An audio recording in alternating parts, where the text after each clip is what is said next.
Greetings everyone, Sylvain Dance 98 back at it again with the next reaction to Can You Power Scale Tokusatsu? I think I butchered that a bit.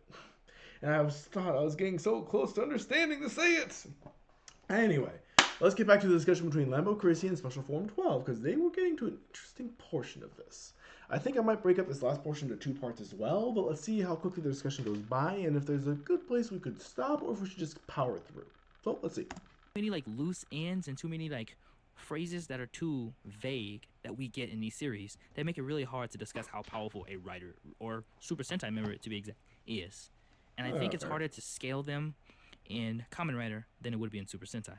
How do you feel about that? You're right. I agree with that sort of logic, especially in terms of the introduction of a new writer in a summer movie. They tend to be more lenient towards expressing the full range of abilities of the new writer and go off of the fact that, look, you're seeing this writer for the first time, you have no idea what he does. We know what he does, so let us show you why we believe he can beat this guy up. And so for the audience, it's more of like, oh my gosh, he's amazing, because in the first debut of the writer, you wouldn't want to see him lose or even struggle because you want him to be impressive for when his show actually begins. And it tends to be a trend that they go off of. And so during those moments, they tend to disregard a lot of the basic fundamentals for when the actual writer shows start, unless there's some sort of justification in their own show for why such and such thing was meant to happen. I can give like an example, but this is a Super Sentai example, not really a writer example. When the Gokaigers debuted in the Shinkenger versus Goseiger movie, they referenced that in the show later on, I believe in the 40s 38 episodes. It was a Time Ranger episode where they traveled back in time. And by that point, they had already come so far enough in the show, I believe it's episode 40, where they were able to be strong enough to beat up whatever generals that were left. Now, the Gokaigers are already strong by themselves, but at least the series acknowledged the fact that later on in the show, they have proven that they had gotten such and such abilities in order to demonstrate why they were strong enough to defeat such and such kaijin, including Shitari, who really doesn't do much of anything. But in Rider, it's a lot more complicated because the writer's only one person. It's all about making that one person look really cool, and they do it so well.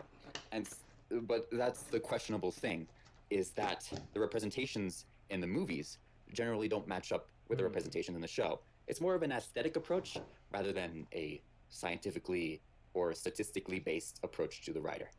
Yeah, and I think that... Yeah, that's kind of the problem there. Yeah, when you have a movie that debuts it, or a show, or an episode, whatever, like they have their debut, they have to show their powers and abilities to be just right for the situation, to be just a good fit, to have just the right methods and skills suited for that specific takedown to show their power before you show there's still some room to grow.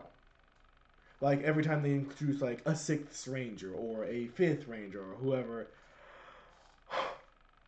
any addition to the team, they have to show that they have the skill set for that specific scenario to show that while they're powerful, later on in the show you see that there's still times that they have to grow more or train more or try and get new power-ups. Which checks out. That's the one thing is for entertainment and story purposes, which is why it's a lot like comic books. Going back to that comparison again, it's that, for the sake of this storyline, I have to make him look really cool. So we're seeing someone maybe like, Forza Elect State is tanking blows from the Leo Zodiac. And it's confusing because I was like, he was barely handling him in, it was barely handling him in the TV series in, what was the last form? Oh, it's escaping me. Cosmic. Yeah, there it was, Cosmic. He was having a hard time in Cosmic, but now you're telling me just for the sake of this movie in Elect State, he can tank that? I'm confused on just how like the logic and strength of it goes on from there too. So I'm like, I get it, it's for the sake of the movie, but it just seems I also want to say, for a certain part of it, and I believe this kind of goes into the emotional or the lesson behind Kamen Rider Sentai shows. It's not only the strength of the form, but it's also the strength of the writer who wields the form. So the form can have a certain range of abilities, but the growth of the character themselves is what demonstrates how they're able to unleash those abilities as much as they can. So depending on how far the character has advanced in the show, really gives an indication of how well they're able to use their abilities later on in later episodes. So the summer movies for Kamen Rider tend to be in their 40s. So a lot of time has passed for Gentaro to have grown and use these other forms like Cosmic to gain or to get sort of used to handling the strength and power level and physicality of Elec States. So he's a lot more adept at using that form in the summer movie than he was when he first got it. So I think it's an unknown variable, like referencing level X. It's an unknown variable because the strength of or the growth of an individual in a show is not something you can measure with numbers, but it's something that Kamen Rider likes to represent everywhere, and it's an emotional an emotional advantage that they want to give to the kids when they see them in action. Gotcha. I feel like you see that representation in forms a lot. I think Gaim did a really good example of this. You kind of see how strong Kota got as the different forms he had until he started doing Jimber Lemon mix. And you would see like the fights that stick out to me the most is the 3-round fight. I call it the 3-round fight between him and Takatora. So he fights Zangetsu, just base orange and base melon, and they go at it, and he's just getting like slaughtered pretty much for the most part. And it really sets the precedence. Okay, Zangetsu's really strong. Then episode I think 11 or 12 go where they all go for the mission. So Baron, God, what is his name? So Baron, the French guy, Bravo. Bravo, there it is. Bravo, Ryugen, all of the primary ones that we see all get demolished by this one guy. Only for us to go, okay, he's gonna get even stronger next episode because now he has a new driver and a new lock seed. So power growth from there. How do we handle that?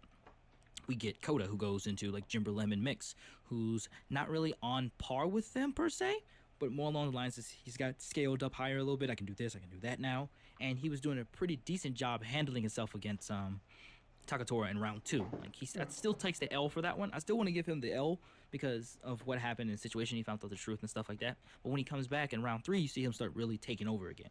So it goes back to what you're saying about the growth of said character. You can even see it with Kaito when he gets his. He goes from banana to mango and selectively using mango here and there. I wish that got shown more. And then fighting that overlord, the red one, he goes straight into lemon energy and becomes like Baron Lemon. And that was a whole new change of like power in and of itself as well. So seeing that, I was like, okay, I can kind of see like the level of growth between them here. Yeah. I still want to say the devices that they have play a huge role in how powerful they are, but how it's used, or like just like you say, it goes back to the user and the growth of said user. So it's hard for Kamen Rider. Super Sentai is easy, especially when it comes to the extra rangers. Like when we look at a body killer, my favorite Sentai character ever. Like a body killer came on the scene and he was stronger than all 4 of them. Just he would dog walk all of them on a regular basis. He'll pick them off one by one and start doing other things with them. The dude was so strong. In terms of feats, a lot of them didn't have to be physical. It was all about capability. So he controls Top Galer, who in the past couldn't be controlled. Well, controls a loose term in this one, I'll say. He has him cooperating with him.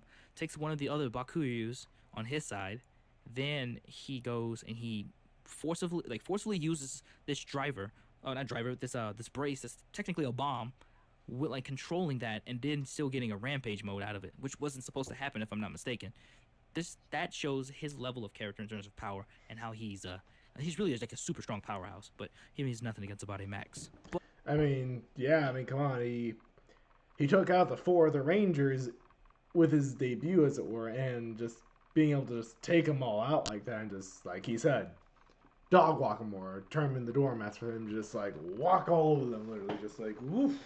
It's like, how do you fight something like that until you unlock a more powerful form that can actually take him on? Because he also unlocks what's that called, Jurassic form or a killer form? I don't know, something with like where the spikes go out and such, and he gets more deadly and dangerous than before. So yeah. But that's just using that as an example, going, hey, yeah, that this is what power looks like in Super Sentai. I always feel like the red guys get scaled above everybody else. I want to shout out Proto Dubs for doing a video on why Ninja sucked and how he could have made it better. And he mentioned about Takaharu as a character. Is like he's just there and he's strong for no reason. We just see him get stronger. Just, oh yeah, I can do this because I'm the Red Ranger. Bang bang bang, and he just does stuff. There's no growth that goes into that. Yeah. I would argue anybody who watched Dragon Ball Z may get this reference. I know you might not, Special, but I would say character development that makes a form stronger or a rider stronger would be the equivalent of like Saiyans in Dragon Ball Z getting a Zenkai boost. They get knocked down, they get back up, then they get stronger from it, and then they go from there. But that's just how I see it. Thoughts on that? Yeah. Well, the Zenkai boost term is unfamiliar to me. Okay.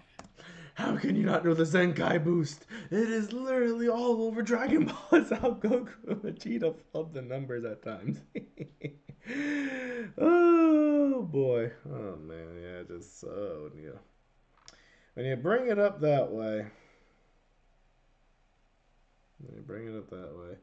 All right. Well, let's see what the rest of the discussion's like. Excluding that, um, being at Sentai power ups are a lot easier to register. I was just thinking, I don't know why I put these two specific ones together. I was thinking of Akaninja Chozetsu versus Hyper Tokyo Ichigo. So I was thinking that in the range of abilities, they're both fairly basic. They have very similar skill sets, besides the fact that, okay, one can throw flaming shurikens, the other one can, probably go a lot faster. Um, but in As terms you of power, do. if we were to compare those two together, let's say that in terms of speed and in strength, Chosetsu has a speed and strength of the Otomonin, like the Hao Otomonin. And for Hyper Resha, he has the strength and the power of Hyper Resha. So then you would come to think, okay, which one's stronger, an Otomonin or Resha? So you'd probably go to the stats for either one and compare them from there. That's not said to more justify which one of them is stronger, because then again, you'd be going into the range of which one is more creative in their usage of said form. But with Sentai, it's a lot easier to compare, because generally in their base forms, before they get their upgrade forms, a lot of Sentai's power levels are basically the same, and the way you register the skill set of each Sentai that's what differentiates them from either one, the level of skill and what makes them unique. When it comes to their super forms, when you pit those two together, it's also a little bit about skill, but it's also about which side has more on terms of power or speed. And since Sentai power-ups tend to reference, especially nowadays, they tend to reference a lot of previous items they've held, like their mecha, their resha, their gabutiras, their otomonins, you can easily go back and compare them to the strength of their own forms. That's not to say, oh, this resha is certainly better or faster or stronger than gabutira, that's why Tokyuja is better. No, it's to say that in a general sense, these forms gain their abilities from their mecha, Yeah. and that's how it's easy to compare them in terms of power to one another. I've never thought about that. Yeah. I'll be honest with you. I never really thought about that because I always go back to the versatility versus this set has more obviously, so this is stronger. I would say. I never looked at super modes like in comparison to their mechas because I've always was like, okay, let's look at these guys like stat for stat, like you said, we'll check them out from there. Now let's look at what each set can do and how versatile that is in combat. Like going to let's see, let's just go back to Kamen Rider for a second, then we'll go like forward from there. No, they'll go to Kamen Rider for a sec. Forze, to me, Cosmic Level Forze would be stronger than Shining Agito because in terms of versatility and things you could do on the fly, Cosmic Forze can mix and match all the other 39 astral switches he wants into different things to aid him in battle. So if he wants to do like an ice print boot on you, he can do the ice print boot. It'll probably freeze you, and then he can combine that with like maybe electric and like the wires that he has. There's so many different things he can do in terms of like versatility and combat that would make him more capable than Shining Agito, excuse me. But Shining Agito just may be, just better, like in hand-to-hand combat, like I said, or experience-wise, maybe better because he's been doing it a lot longer. We don't know. I always surmise that sometimes that would come down to, custom stuff, like not custom, but versatility, how their final forms really work. If you have this form, you have access to all of the things from your show, that would give you the advantage. So that's why, like a lot of, and I'm going to quote Neo Heisei, even though that's not what it's called, a lot of the Neo Heisei writers, in my opinion, and some of the research I've been doing, I would say, are stronger than some of their predecessors from the Heisei era. Not to say that the Heisei era is weak, but it's just they have more utility, more resources, more things that can come into play in a combat situation that they could use that Toei just won't show. Right. I agree with you there. Referencing like, Neo Heisei, there's this divide. Gosh, I hate the term Neo Heisei, but anyway. But considering that Neo... Oh, hate the term Neo Heisei, that's what everyone's using. Oh boy. Anyway, well, I think we'll stop here as we're about to enter the talk about Neo Heisei. But yeah, that's a lot to incorporate. Yeah, because we finally gotten past the planet and multiverse measures, but now they're trying to compare series power-ups to each other. It's about like this super form, or this super form, or that super form, or that growth, or that power-up increase. Like how you go about it definitely matters. Like it matters a lot here because we're trying to figure out like how do you break it down at that point. Like do you look at the ways they build up the power, or how they build up their skills, or how they use the power, or how they get creative with it. Like it really becomes interesting when you look at it that way, because that is an important part of it. Like how do you measure when it's simply trying to be there? It's not trying to be something You know, it's not trying to be something like super deep or anything that's like like trying to bring it up to an impossible level or anything like that. It's just trying to make it for the show's, storytelling, the needs of them. So, pardon me. So yeah, we'd have to see how they end that discussion because now we're on Neo Heisei, which is the way you try and break it down at that point. So let's see how they do it as we keep on going. That'll be for the next video. We'll end this up in the fourth and final part of this discussion. You guys take care. I'll see you on the next video. Bye.